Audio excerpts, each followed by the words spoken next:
Hi and welcome, my name's Craig and I've been studying mental health, alcoholism and addiction for the last 13 years, using the best case studies I could find. Me and a few of my friends. But before I begin, hit those like, share and subscribe buttons down there. Thanks, that'd be fantastic. And if you're after a short video on mental health, recovery and addiction, make sure you follow my 1 minute that can change your life series on TikTok. So as I've grown older, I have realised something. Life has a remarkable way of changing what you value.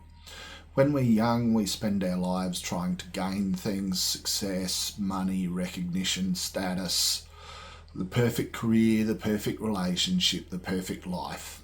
We chase them because we believe they'll make us happy. And sometimes they do. But life has another way of teaching us. Sometimes the greatest lessons don't come from what we gain. They come from what we lose. If you had asked me what success looked like years ago, I probably would have given a very different answer. I would have talked about achievement, about goals, money, owning things, being respected, looking like I had it all together. What I wouldn't have talked about was peace, because at that stage of my life I didn't know what peace felt like. Looking back now, I can see that I spent years running from my past, running from trauma, running from painful memories, running from depression and anxiety, just running from myself. Alcohol became one way of escaping, but it wasn't the only one. Sometimes we escape by keeping ourselves constantly busy, sometimes through work, sometimes through anger, perfectionism, by pretending everything is okay. We all have ways of avoiding things that hurt. Mine, mostly, just happened to come in a bottle. People often ask me what made me decide to do something about my drinking, and the obvious answers are easy. It cost me money, way too much money. It cost me opportunities, it cost damaged relationships.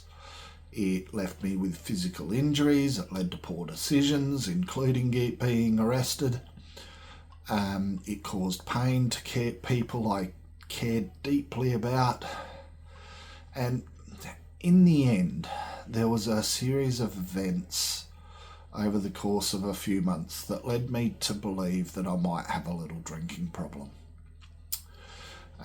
By that stage, the consequences of my drinking far outweighed the fun of it by a considerable margin, and my own moral bar, as low as it was finally broken. So all of those things were real, and I will always take responsibility for them, but they weren't the greatest losses. The greatest loss was time. Years of my life spent surviving instead of living.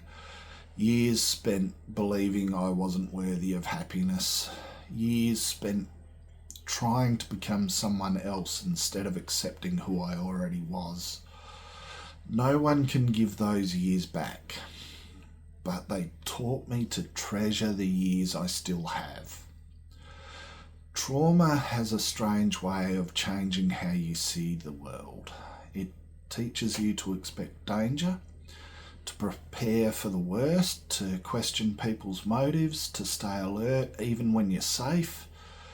And for a long time I believed trauma had only taken from me. Then one day I realised something. Trauma had also taught me. Not in ways I would have ever chosen, but in ways that have shaped the person I am today. It taught me empathy, because when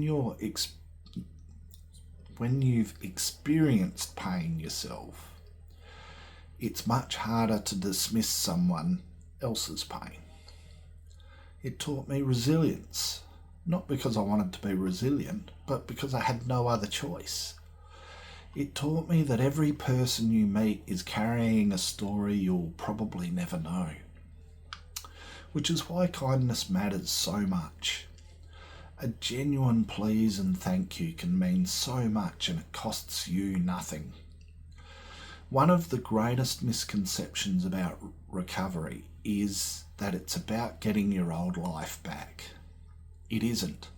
I don't want my old life back. My old life sucked. It was built on hiding, on pretending, on escaping. Recovery didn't return me to who I was. It introduced me to someone I'd never really met. Myself. Not the version trying to impress everyone, not the version trying to numb every emotion. Just me. Flawed, healing, still learning. But finally honest. And that honesty changed everything. Not overnight, not all at once, but one conversation at a time, one decision at a time, one day at a time. And slowly I began to realise that losing the life I thought I wanted made room for the life I actually needed. Recovery has a funny way of changing your priorities. It teaches you that the things you once thought were important often aren't, and the things you took for granted become priceless. One of the first things I got back was time. Not time I'd lost, that time was gone forever, but time I could finally be present for. For years I wanted to be somewhere else. I was always replaying the past, worrying about tomorrow, trying to escape today. Recovery taught me to live in the only moment any of us truly have. This one, right now. The next thing I got back was relationships. Not all of them. Some bridges I'd burned I could never be rebuilt. And that's one of the consequences of the choices that I made. And I accept that. But the relationships that remained became something very different. They became honest. For the first time in my life, people weren't connecting with the person I pretended to be. They were connecting with the real me, the man who made mistakes, the man who was still learning, the man who wasn't perfect but no longer pretended to be. I've discovered that authenticity builds stronger relationships than perfection ever could. People don't need us to be flawless. They need us to be real. I also learned that forgiveness isn't a destination. It's a practice. I had to ask for forgiveness from others. I had to learn to forgive people who had hurt me. Some deep, really personal resentments had to be put in the past and left there. And perhaps that's the hardest lesson of all. I had to learn to forgive myself. Not by pretending my past didn't matter, not by excusing the harm I'd caused, but by accepting that I couldn't build a better future if I remained chained to yesterday. Self-forgiveness isn't forgetting, it's choosing to keep growing. Recovery has also given me something I'd been searching for my entire life. Purpose. I always thought purpose was something you found along the way, and actually, to be honest, I was never really looking for purpose. I was just stumbling through life in a rather haphazard way, bouncing from one dramatic situation to the next. But now I think purpose is something you create. Every difficult experience I've lived through now has meaning because I can use it to help someone else. The depression, the anxiety, the trauma, the addiction, the failures, even the shame. None of those things define me anymore. But every one of them has equipped me to understand someone else's struggle. Your deepest wounds can become your greatest source of compassion. Sometimes the very thing that almost destroyed you becomes the thing that allows you to help others survive. That is why I speak. That is why I taught mental health first aid. That is why I spent so long volunteering with Black Dog Ride and still do where I can. That is why I'm willing to share the parts of my life I'd once done anything to hide. Not because I enjoy revisiting them, but because if my story helps one person ask for help, if it helps one family understand addiction a little differently, if it helps one person realise that they're not alone, then every painful chapter has found a purpose. Pain without purpose can feel unbearable. Pain that helps another person can become something entirely different. Recovery has also taught me gratitude. Not the gratitude that comes from getting everything you want.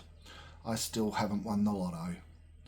But the gratitude that comes from realising what you already have.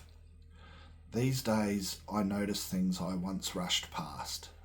A sunrise, a nice sunset, a good coffee, a conversation with a friend, a laugh with family, a walk outside. Years ago, I was always chasing the next thing. Now I understand that some of life's richest moments can't be bought, they're simply experienced. Ansel Adams, the famous landscape photographer, once said, "If I see a beautiful sunrise and I don't have my camera, I just enjoy the sunrise." One of the greatest myths of our culture tells us that happiness comes from having more money, more success, more recognition. I've discovered something different. Contentment comes from needing less, from appreciating more, from understanding that life's greatest wealth isn't measured by what's in your bank account. It's measured by the people who would sit by your hospital bed, the people you can call at 2 o'clock in the morning, the people who know your story and choose to love you anyway. When I look back now, I realise I spent years asking the wrong question. I kept asking, how can I make my life easier? Today I ask, how can I make someone else's life a little better? Today I want to leave the world a better place than I found it, and not be the leech on society that I was. It's remarkable how often those two questions lead to completely different lives.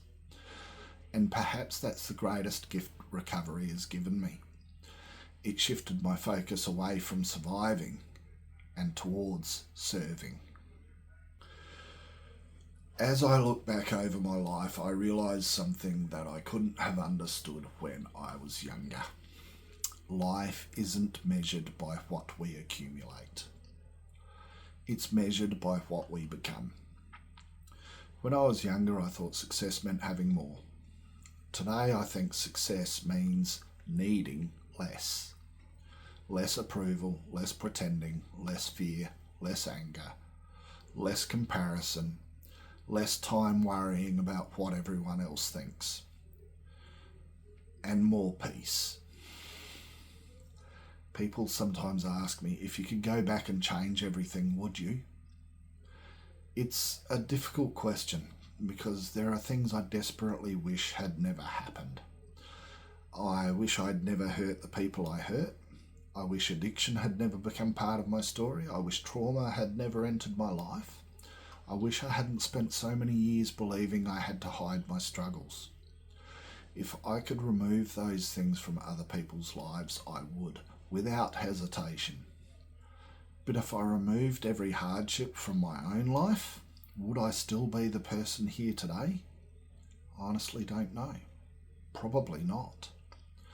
Because while those experiences brought enormous pain, they also taught me compassion, humility, resilience, gratitude, and purpose. I would never choose them, but I can choose what I do with them. I've learned that life asks each of us the same question. Not what happened to you, but what are you going to do with what happened to you? We don't always get to choose the chapters we're given, but we do get to choose how the story continues. And for years I believed my past determined my future. recovery taught me that it doesn't. It informs it, it shapes it, but it does not imprison it. When I teach mental health first aid, people have asked me what gives me hope, and the answer to that is simple. People. I've seen people recover from addiction. I've seen people who believed they had no future discover a reason to keep going. I've seen families rebuild trust. I've seen friendships restored. I've seen complete strangers save lives simply by being willing to have one honest conversation. Hope isn't something we're born with, it's something we give each other. One conversation, one act of kindness, one moment of understanding at a time. One of the greatest lessons I've learned is that none of us were meant to do life alone. I used to think independence was strength. Now I believe connection is strength. Real strength is admitting when you're struggling. Real strength is asking for help. Real strength is allowing someone to walk beside you, because healing rarely happens in isolation.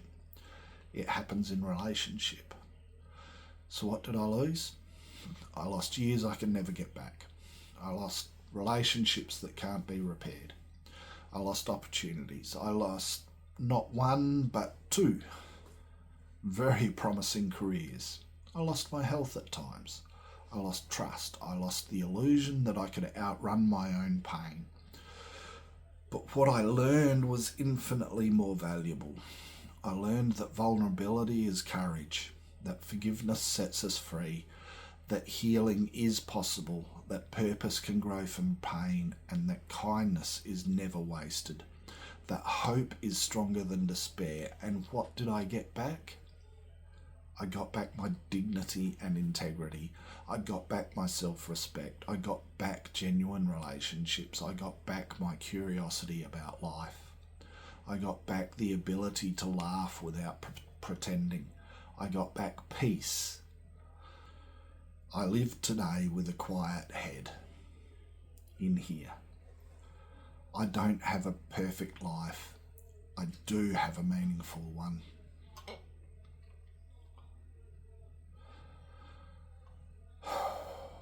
To finish, here's one final thought.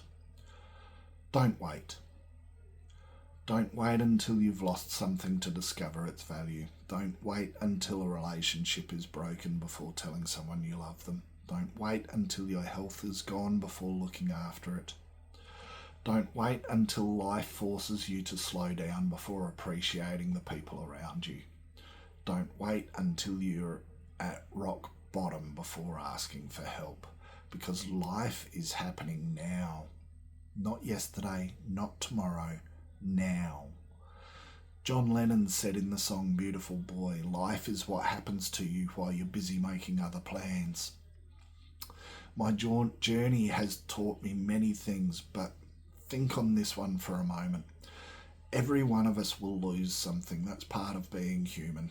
We will lose people we love. We will lose opportunities. We will lose certainty. Sometimes we will even lose ourselves for a while. But losing yourself doesn't have to be the end of your story. Sometimes it's the beginning of finding the person you were always meant to become. The most valuable things in my life were never things at all. They were peace, purpose, relationships, gratitude, hope, and the opportunity to use my story to help someone else write a better ending to theirs. Because in the end, the measure of a life is not what we keep, it is what we give away. Thank you, and remember, the first step in overcoming mental health stigma is talking about it. And together, we can make a difference. If you found these videos interesting, please like, share, subscribe, and make sure you follow my series on TikTok, 1 Minute That Could Change a Life. Thanks.